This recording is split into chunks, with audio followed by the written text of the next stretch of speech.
King's complete video on plaster-based self-leveling construction. The first step is to clean the base and make sure it is clean. Apply the primer evenly to the clean floor.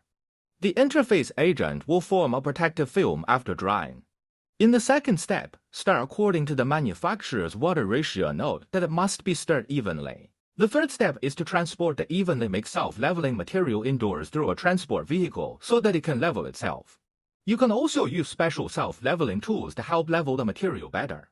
Through the above three steps, the construction of gypsum-based self-leveling materials can achieve ideal floor leveling effects and ensure the quality and service life of subsequent floor decoration materials.